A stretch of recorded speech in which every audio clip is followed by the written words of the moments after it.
Hello, everyone, and thanks for tuning in to the 2021 Milwaukee Film Festival presented by Associated Bank. My name is Aster Gilbert, and I am the GenreQueer programmer at Milwaukee Film. And you are tuning into a special Q&A with the director, Minh, of the film The Men Who Wait, aka Les Attendants, which is in the GenreQueer Shorts program. Thank you for being here, Huy.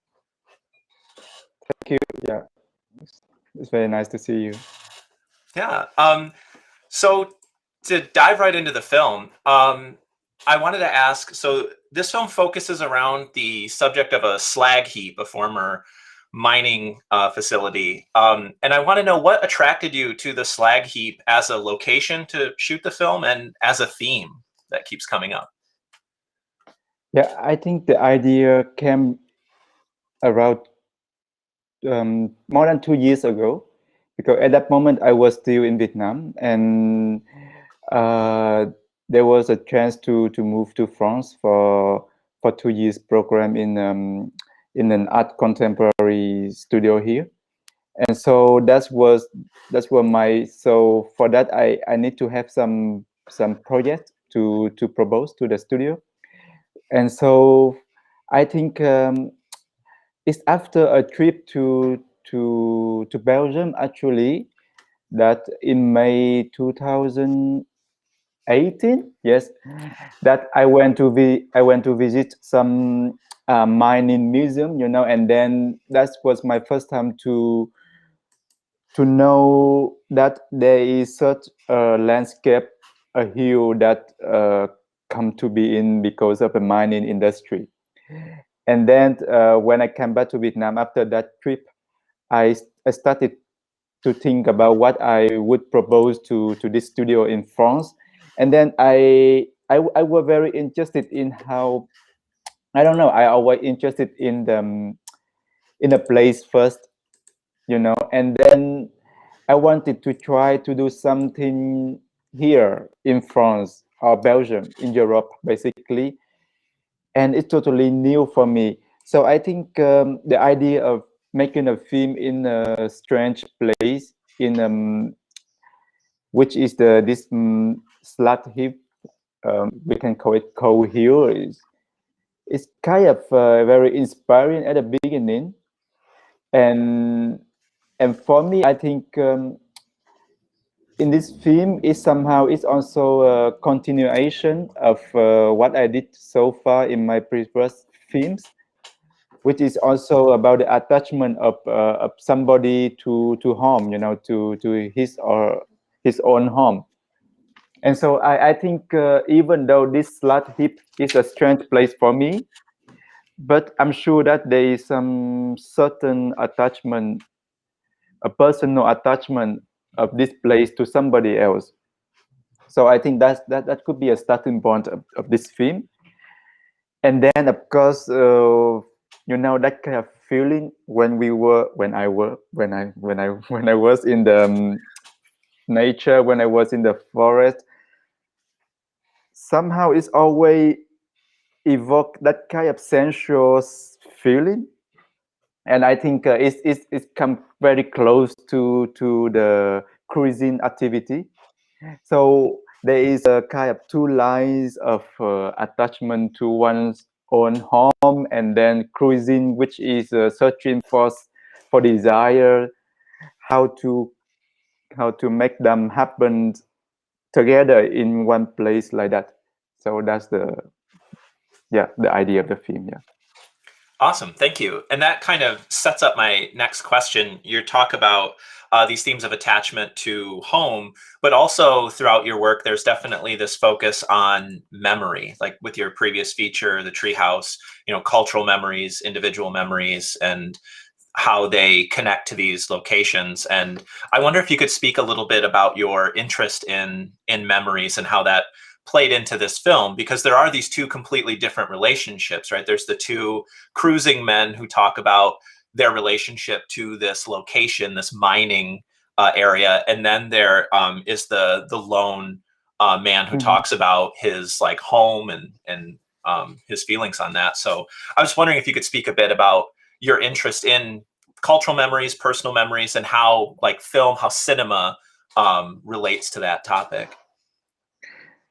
Yeah, thank you. I think it's hard to find a place that is without memory. You know, even I think it's our tendency that when we come to some place, even it's a new place, we tend to link that place to what we know about our past places. We always say, "Oh, this remind me of something. This person remind me of somebody else in like my father, my brother, my friend." So I think we cannot escape that kind of how to say reminiscence, something like that. So I think yes, in this film we see that this place, this cold hill, is it have the two different relation to different characters. For the other, it belongs to the family history.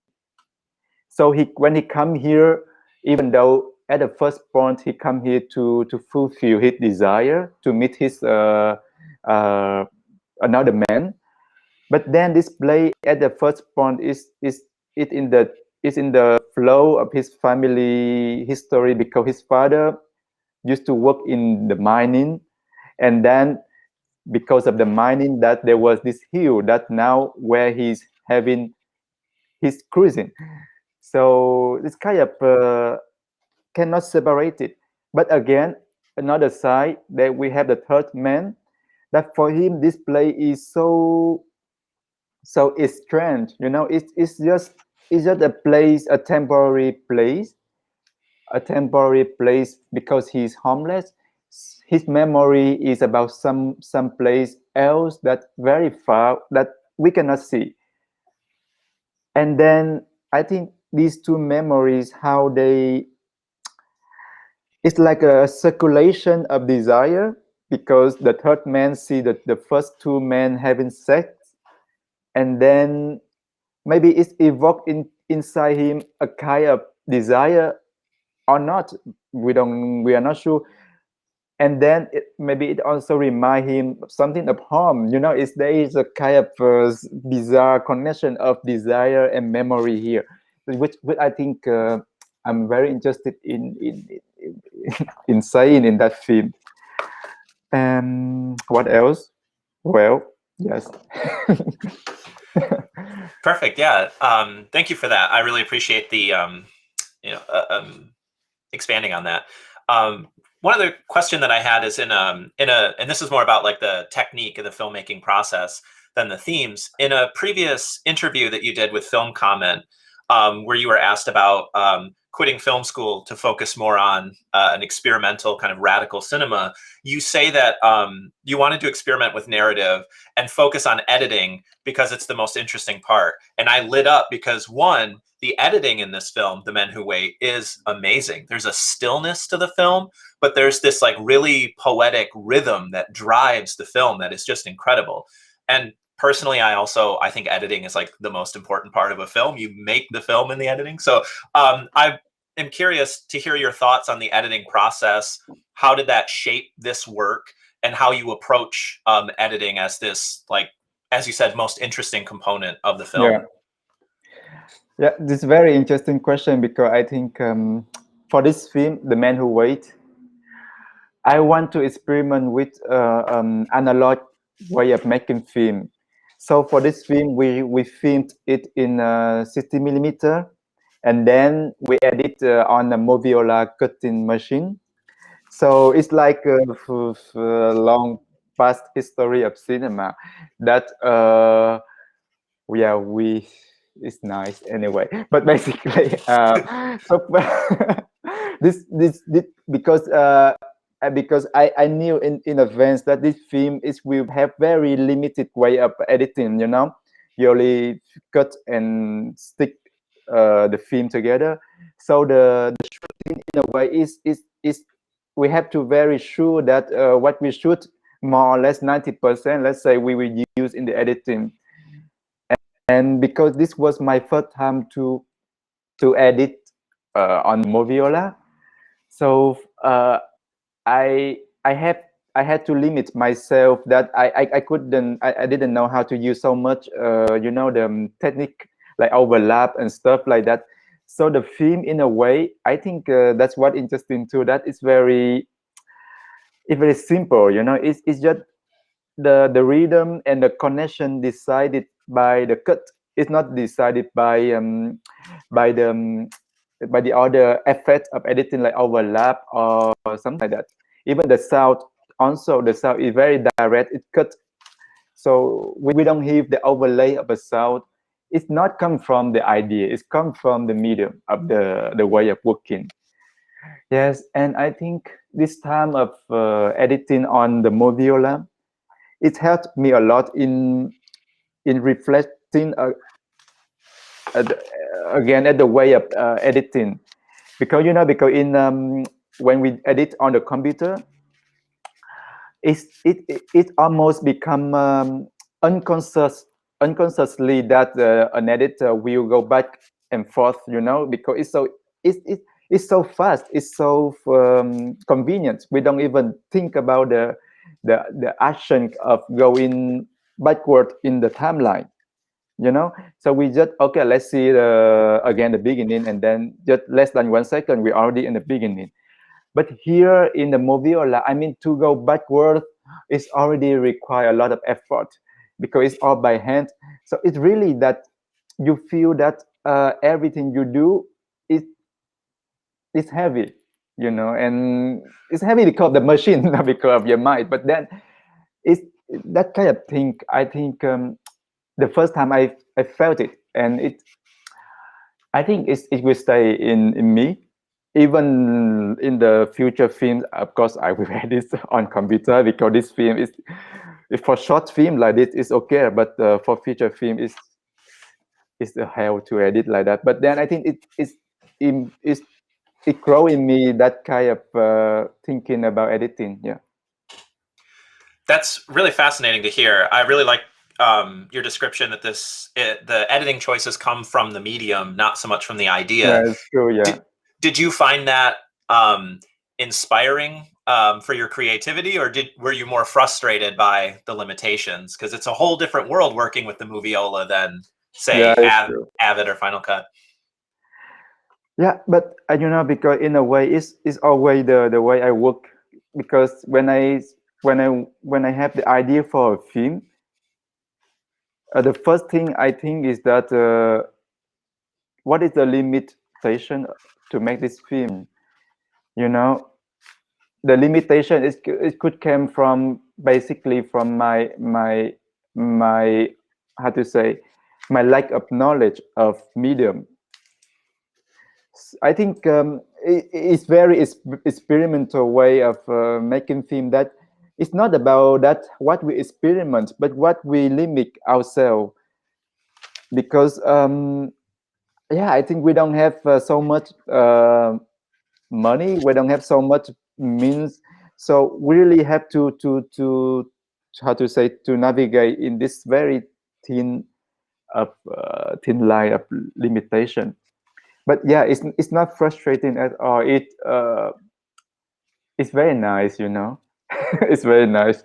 It's just that it was new to us. So at the beginning we were scared. We were scared that maybe we don't really uh, understand what we were doing now. But then slowly, I think the hands, because in the analog editing, the hands and the bodies, it it guides us. It's not the brain.